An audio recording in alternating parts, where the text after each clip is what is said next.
Good morning, guys. We are on day 2 of exponential functions. We're going to explore a little bit more about functions and a little bit more about growth and decay and reflections and how to determine what a graph's going to look like and if it's decay or growth. Okay, so I discovered a new little tool. I hope you have your guided notes. So exponential functions can be increasing or decreasing. So you're always looking left to right, and you can usually tell from the graph, but we're going to be able to tell from the equation as well.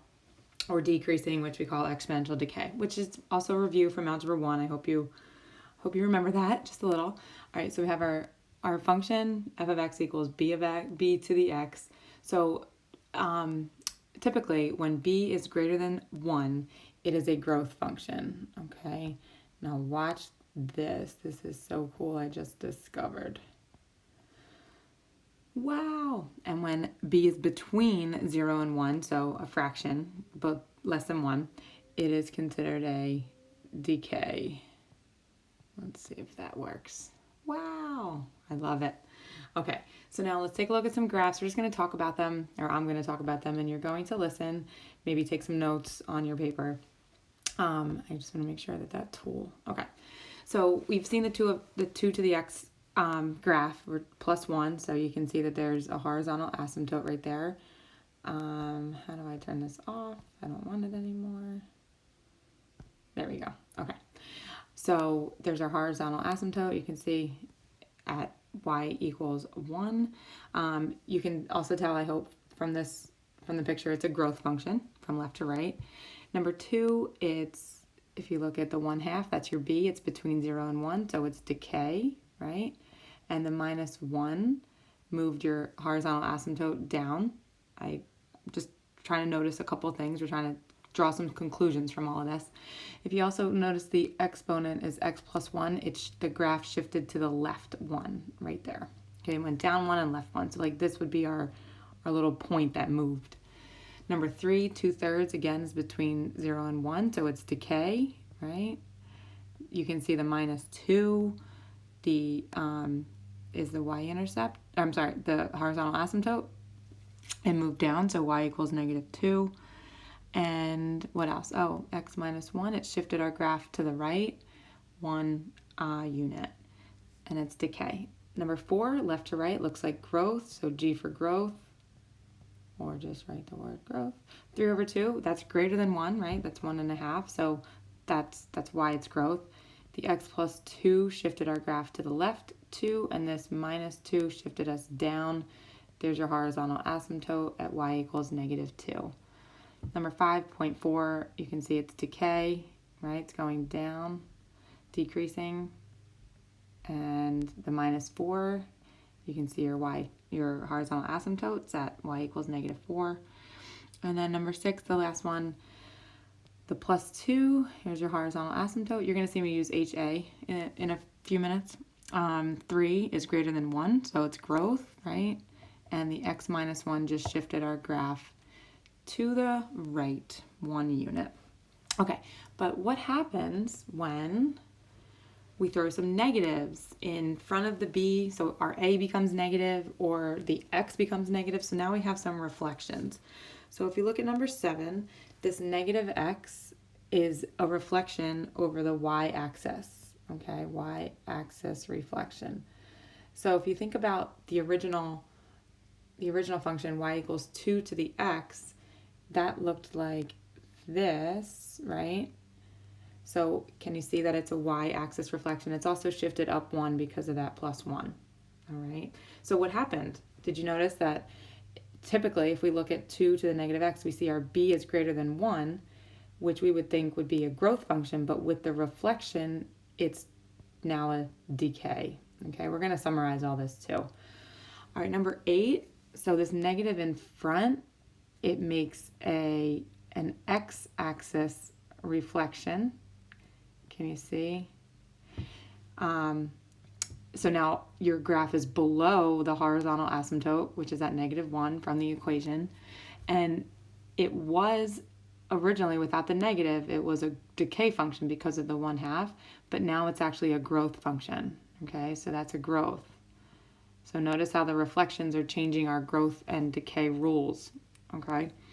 All right, 2/3 typically would be a decay function, but we have this negative x, which makes the y-axis, makes it a y-axis reflection, okay?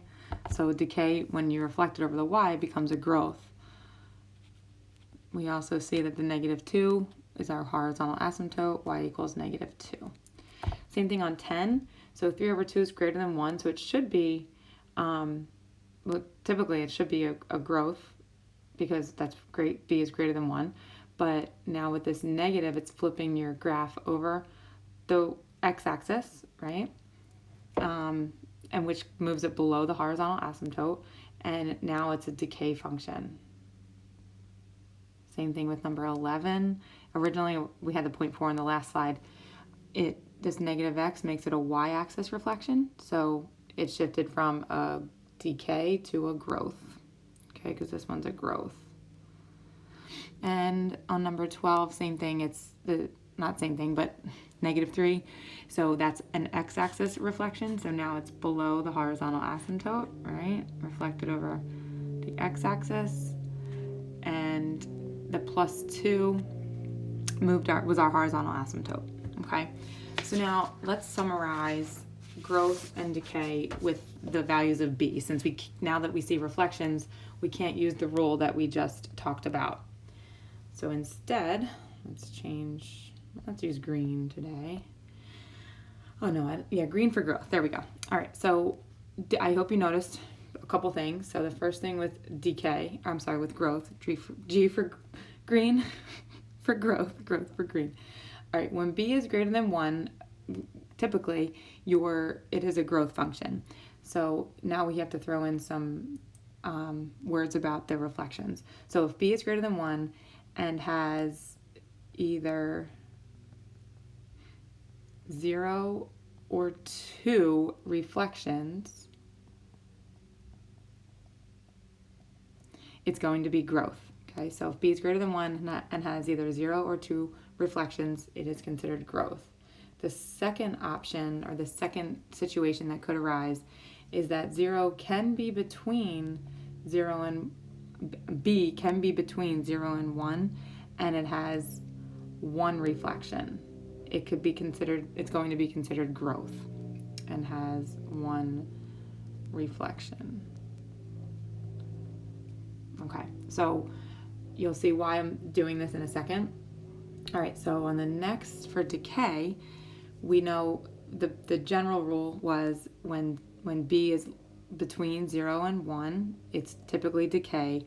But now with the reflections, we have to keep those in mind, and has either 0 or 2 reflections.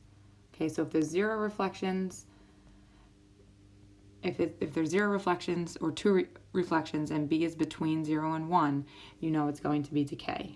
And the second option, the second situation that could happen, is b could be greater than 1, it could be decay, and has 1 reflection.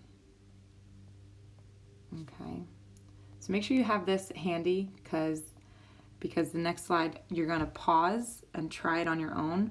And what I'm going to do is I'm going to write the answers. So just pause it, and then you'll see the answers. You could probably just fast forward. Okay, so determine if these are growth or decay. State the reasons.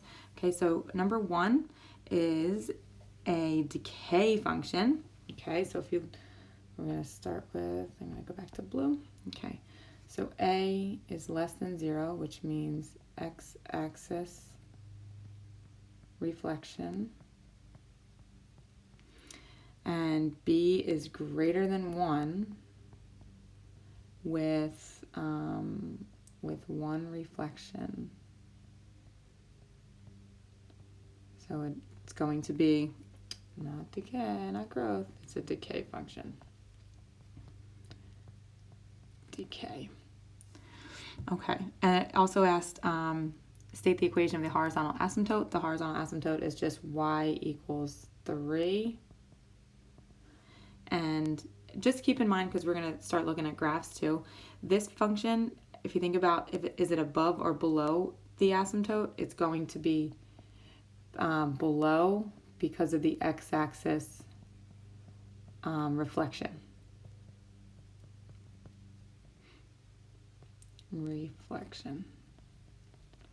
Okay, number 2 is a growth. So if you got growth, good job. So if you notice, there's a negative here, so it has y-axis reflection. A is greater than 0, so the A is 1 basically, so there's no x-axis reflection, but your B is between 0 and 1 because it's 0.25, and since there's one reflection, that y-axis reflection, it's considered growth. Okay, and it's going to be above your asymptote, and your horizontal asymptote is at y equals -2. -2. Okay. And number 3 is also a growth. I'll put the answer first. I could change the color, sorry guys. So A is less than 0 because it's -2. So that means there's x-axis reflection. Your x is also negative. I don't know if you noticed that, but that's y-axis reflection. And your B is greater than 1. So since there's 2 reflections, it's considered growth. 2 reflections. Your horizontal asymptote is at y equals 3. And now we're going to take a look at some graphs and just kind of generalize from the graph the A, B, and C and the end behavior and everything. Okay, here we go. Hope you did okay on that one. All right, so we're going to circle growth or decay. So just by looking at the graph, you should see that it is decay, okay? And because from left to right, the graph is decreasing, and since it is decreasing at an increasing rate because your x is increasing, but it is decreasing, so it is considered decay. Okay, so if you want to, you should probably write that. Graph is decreasing at an increasing rate. Notice it's below the it's below the horizontal asymptote. So that's a little clue for a couple of these questions. And if you also take note, there is a negative x there, so that's y-axis reflection. Okay, so left end behavior just means as x approaches -infinity, f of x is approaching 2, the horizontal asymptote, right? And as x approaches +infinity, f of x is approaching negative infinity. That's the decreasing part. Okay, the equation of the horizontal asymptote is y equals 2. And then these 3 lines, I know you can't see them, but it's just A, B, and C. So A is less than 0 because your graph is below the horizontal asymptote, which means it reflected over the x-axis. Okay, because graph below horizontal asymptote, x-axis reflection. So A has to be less than 0. Okay, your B has to be between 0 and 1 because it's decay with 2 reflections.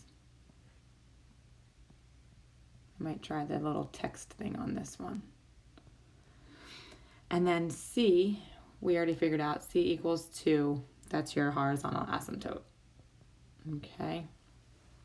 All right. You're going to try, so pause, try your g of x. And I'm just going to write the answers up. And it is decay.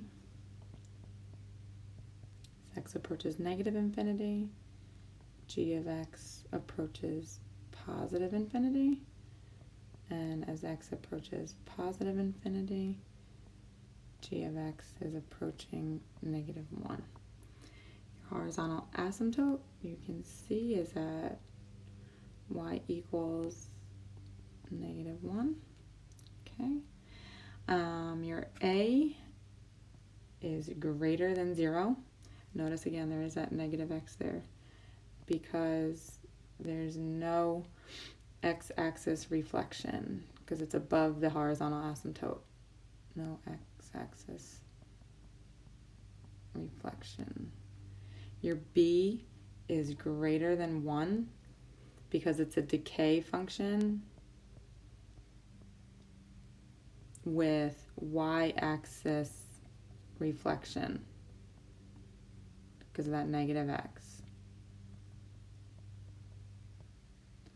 And then your c is equal to negative 1 because that's just your y, your horizontal asymptote. Okay. I'm going to try this one too. So go ahead and pause. All right, notice your x is positive, so no y-axis. This is growth as x approaches negative infinity. H of x is approaching negative 2. As x approaches positive infinity, h of x is approaching positive infinity. Your horizontal asymptote is at y equals negative 2. A is greater than 0 because it's above the x-axis. Because it's above the horizontal asymptote, I mean. And no x-axis reflection. B is greater than 1 because it's growth with no reflections. With no reflections. And your C is equal to negative 2, the horizontal asymptote. Okay, so there you can look at graphs, you can figure out A, B, and C, just general number. We don't want specific numbers, okay? Just general. All right, and now let's look at a table. Okay, so I feel like Mark Sparks is all about the tables, but you'll notice you'll have a free response with a table, and I think on the next quiz or test, you're gonna have to take a look at the table and determine the same things from the table. Okay, so here's our function. Notice there's a little negative x, so we can right now say, okay, it's y-axis reflection, which I can just write right in there. Okay. All right, is h of x a growth or decay? So if you look at the y values, h of x, so they're going down from 513 to 1.002, so you can see it's approaching something. So it's decay. So since your function is decreasing at a decreasing rate or at an increasing rate, it is decay, okay? The left end behavior as x approaches negative infinity, you should see that h of x is approaching positive infinity, okay? Numbers are getting bigger as x is getting smaller. All right, right end behavior, as x approaches positive infinity, your h of x is approaching 1, because if you take a look at the right-hand side, it's approaching 1.002, it's getting closer and closer to 1, which tells us that our horizontal asymptote is y equals 1, and the reason is because our function is approaching 1, okay? Is the value of a less than 0 or greater than 0? And you should be able to tell that it's above the horizontal asymptote, okay? So it's above horizontal asymptote, so a is greater than 0. Because your horizontal asymptote is 1, and your graph is approaching 1, so and we know it's decay, so it's above the horizontal asymptote. What's the value of b? So b is greater than 1 because it's decay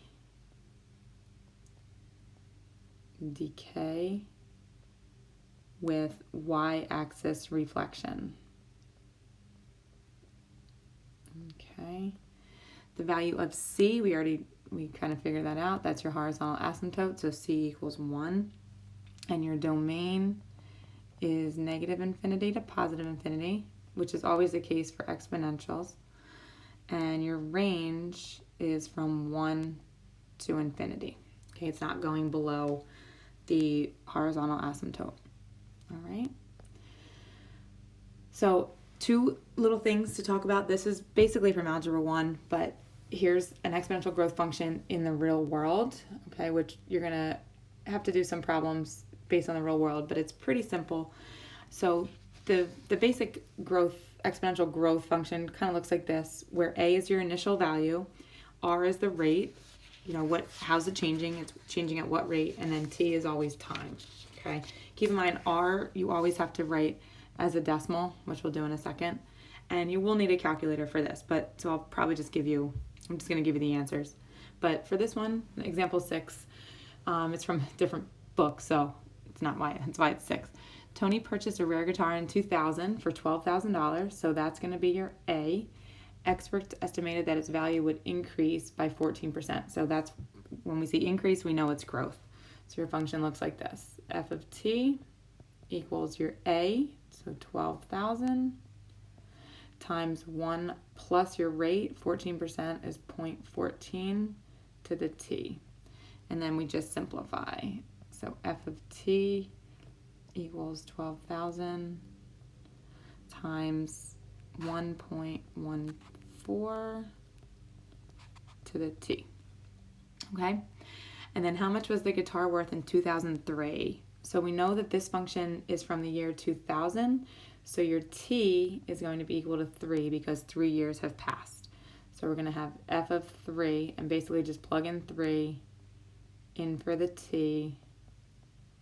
We are going to round because it's money, so we're going to round to 2 decimals, and you should get 17,778.53. Okay? And then I'll show you an example of a decay, and growth is what's going on right now with COVID. So that's exactly, they're figuring out all these functions and equations from the rate at which it's changing and increasing. Okay, so for decay, you can see it's the same function basically, but it's 1 minus the r. Same, a's your initial value, r still the rate. So the value of a truck purchased for $28,000 decreases by 9.5%. As quick review, that's 0.095 as a decimal. Okay, 2 decimal places to the left. So your function is going to look like this.